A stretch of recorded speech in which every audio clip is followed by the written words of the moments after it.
भारत के प्रत्येक नागरिक का यह कर्तव्य होगा कि एक संविधान का पालन करें, इसको श्रवण करें, संविधान का पालन करें और उसके आदर्शों, संस्थाओं, राष्ट्रध्वज और राष्ट्रगान का आदर करें। 2, स्वतंत्रता के लिए हमारी राष्ट्रीय आंदोलन को प्रेरित करने वाले उच्च आदर्शों को हृदय में संजोए रखें और उसका पालन करें। 3, भारत की प्रभुता, एकता और अखंडता की रक्षा करें और उसे अक्षुण्ण रखें। 4, देश की रक्षा करें और आह्वान किए जाने पर राष्ट्र की सेवा करें। 5, भारत के सभी लोगों में समरसता और समान भ्रातृत्व की भावना का निर्माण करें, जो धर्म, भाषा और प्रदेश या वर्ग पर आधारित सभी भेदभाव से परे हो। ऐसी प्रथाओं का त्याग करे जो स्त्रियों के सम्मान के विरुद्ध है। 6, हमारी सामाजिक संस्कृति की गौरवशाली परंपरा का महत्व समझे और उसका परिरक्षण करें। 7, प्राकृतिक पर्यावरण की, जिसके अंतर्गत वन, झील, नदी और वन्य जीव हैं, रक्षा करें और उसका संवर्धन करें तथा प्राणी मात्र के प्रति दया भाव रखें। 8, वैज्ञानिक दृष्टिकोण, मानववाद और ज्ञानार्जन तथा सुधार की भावना का विकास करें। 9, सार्वजनिक संपत्ति को सुरक्षित रखें और हिंसा से दूर रहे। 10, व्यक्तिगत और सामूहिक गतिविधियों के सभी क्षेत्रों में उत्कर्ष की ओर बढ़ने का सतत प्रयास करें, जिससे राष्ट्र निरंतर बढ़ते हुए प्रयत्न और उपलब्धि की नई ऊंचाइयों को छू ले। 11, जो माता पिता या संरक्षक हो वह 6 से 14 वर्ष के बीच की आयु के यथास्थिति अपने बच्चे अथवा प्रतिपालक को शिक्षा प्राप्त करने के अवसर प्रदान करेगा। समृद्ध एवं विकसित राजस्थान के नवनिर्माण की परिकल्पना को नई दिशा देने के लिए हर संभव प्रयास किए जा रहे हैं। वैश्विक महामारी कोरोना के दौरान राज्य सरकार ने विषम आर्थिक परिस्थितियों के बावजूद इस कठिन दौर में भी विकास के पहिए को निरंतर गतिमान रखा है। आपदा को अवसर में बदलते हुए चिकित्सा एवं स्वास्थ्य के साथ ही सभी क्षेत्रों में आधारभूत ढांचे को सुदृढ़ करने की दिशा में महत्वपूर्ण कदम उठाए गए।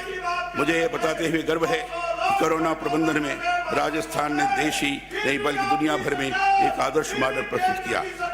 कोरोना से कोई जनहानि न हो, इस लक्ष्य के साथ कोरोना संक्रमण से प्रभावित व्यक्तियों की RT-PCR जांच सहित संबंधित सभी जांचें एवं उपचार की सुविधाएं निःशुल्क उपलब्ध करवाई गई तथा कोई भूखा न सोए के संकल्प के साथ जरूरतमंदों को भोजन सहित अन्य सुविधाएं भी प्रदान की गई। कोरोना के बावजूद समाज के हर वंचित को विकास की मुख्य धारा से जोड़कर विकासपरक दृष्टिकोण का दायरा बढ़ाते हुए राज्य की लोक कल्याणकारी सरकार ने पर्याप्त मात्रा में PPE किट्स, दवाओं और अन्य उपकरणों की व्यवस्था सुनिश्चित की गई है। प्रदेश में कोरोना रोगियों का संपूर्ण इलाज निःशुल्क किया जा रहा है। गंभीर कोरोना रोगियों की जान बचाने के लिए लगभग 40,000 रुपये कीमत तक के जीवन रक्षक इंजेक्शन, टोसिलीजुमेब एवं 4,000 रुपये कीमत के रेमडेसिविर इंजेक्शन निःशुल्क लगाए जा रहे हैं तथा चेस्ट इन्फेक्शन की गंभीरता जांचने के लिए HRCT स्कैन सहित अन्य समग्र जांचों की सुविधा भी निःशुल्क प्रदान की गई है।